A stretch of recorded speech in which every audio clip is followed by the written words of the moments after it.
Hello friends, it's Cindy Brumbaugh from CindyLeeBDesigns.com, independent Stampin' Up! Demonstrator. Today's card uses a technique called the split negative technique. Now you've probably seen it before used with white embossing powder on a colored cardstock, and you really have a stark difference there, and it's like a negative with a photograph.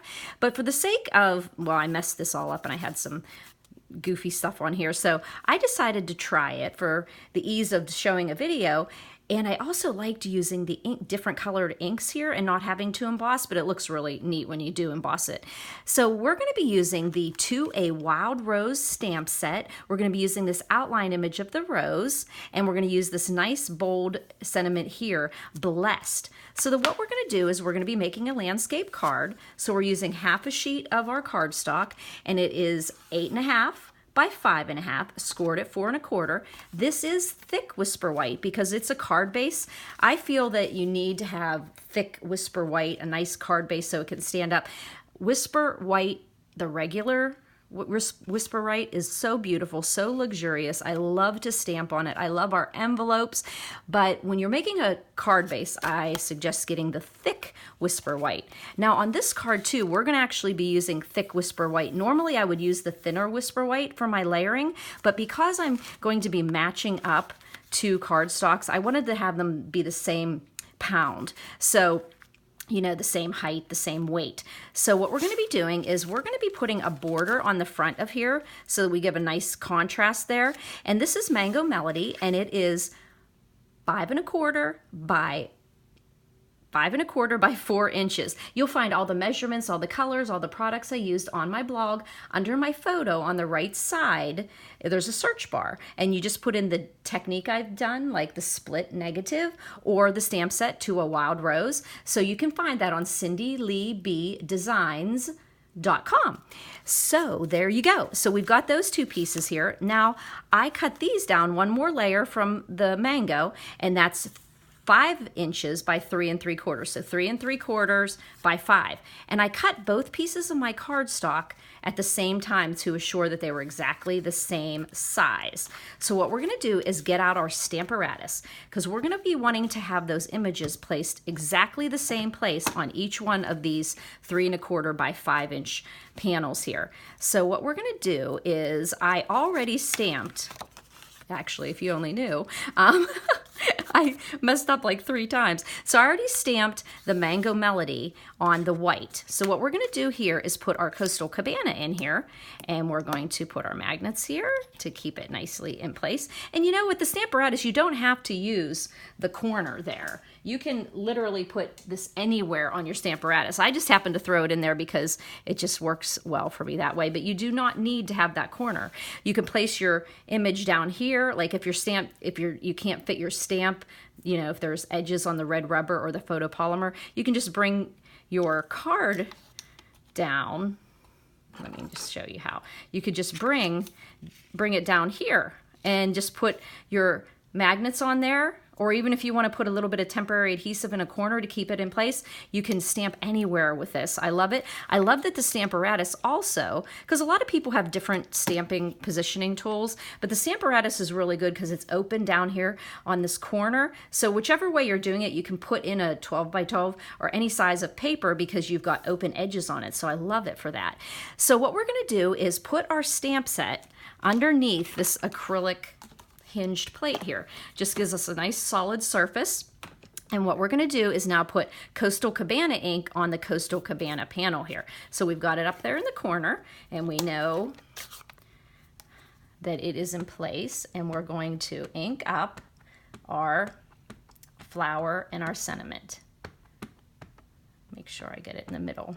And then we're just going to close it, put some pressure on there, and get a nice, you really want the image to be nice and solid because you're going to be matching them up. And let's see if we got a good, and see, I didn't have enough pressure on it because I'm like working from a different angle than I normally am. I don't CPR ink up my things, but I do CPR stamp. When I stamp it down, I get a nice, I usually stand above it. So here we go. We're just going to get a nice solid image on our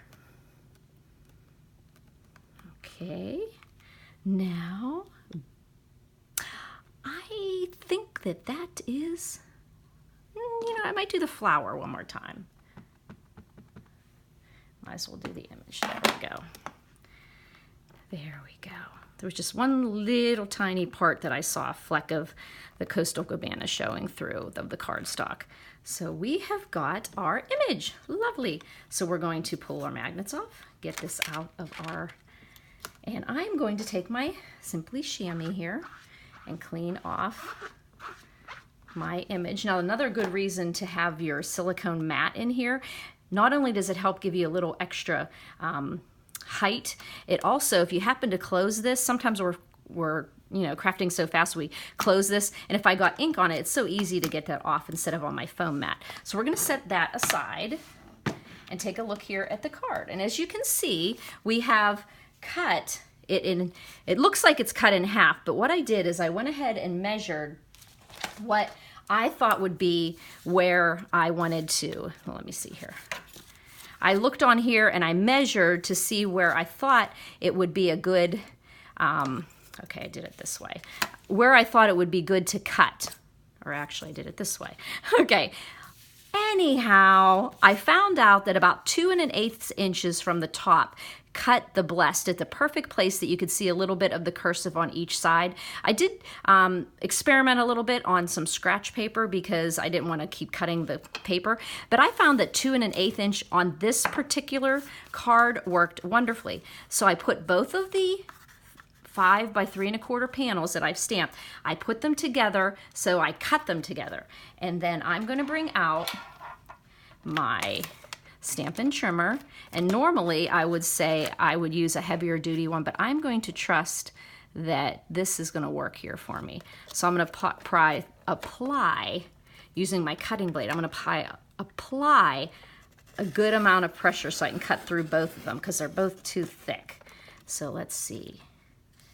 And I almost got it. The white's almost cut through, so I'm just going to pop it back in there at 2 1/8, and I can see.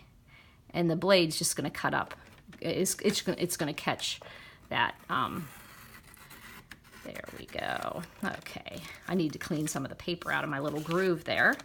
Okay, so we are going to put that off, and now you'll see that you have 2 different panels that you can put together, and you'll notice how it just was a very nice break in that word when you're doing that, and you just pop them together. Now, once I got these done, I thought they looked a little bit plain, and so I went ahead and stamped some of my leaves around here. So to do the ones around the flower, what I did is I created a mask. So let's just say we're going to be doing, okay, since we have this white one done, let's just do it on this one here, okay?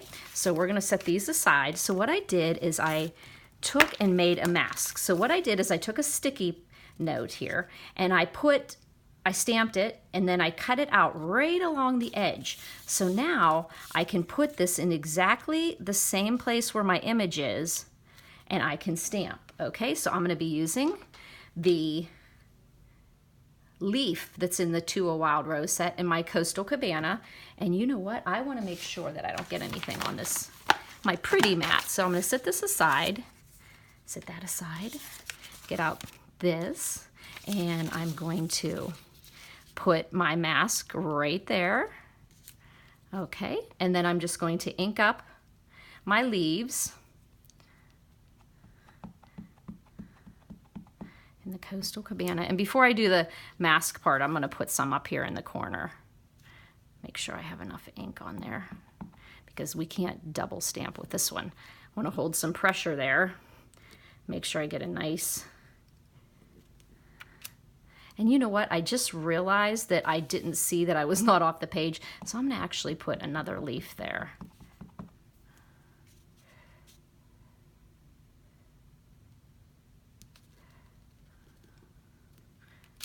Okay, so it doesn't look so goofy there. All right, so we're going to now do our masking area, okay? I'm going to save this mask forever because it actually worked really well. So what we're going to do is we just cover up that flower, and then we look and see where we would want to have leaves. So I'm just making sure I have nice coverage of my, and then I think I would like to have some leaves right there. And then I just apply the pressure, hold it for a moment, because like I said, I do have my Coastal Cabana marker if I make a mistake, but you just want to make sure you have your leaf, and see how the leaf comes from behind the flower. And then I'm going to put some over on this side too. You can just go crazy with this mask. So I'm going to put some leaves right there. Just hold the pressure down. There we go. And now we have these beautiful leaves coming from behind there. Alrighty. So what I'm going to do here, and that is going to be going with, you can see this is going to match here. Well, I also want to put some leaves down here in the mango. So what I'm going to do is clean off the leaves with my chamois. Love that chamois. Oh gosh. When it first came out, I was like, okay, well, I've used wipes and I've used this and that. I don't really necessarily have to bring that out, but I got it. Love it. I rinse it out underneath the sink until it's clear. It doesn't smell like some of the other chamois I've had. So what we're going to do here is now put this mask on this part of the flower. So that is, we have to find out where it is. There we go. So you just mask off this part of the flower. So you've masked off the mango there. And then we're just going to ink up and stamp a mango leaf there.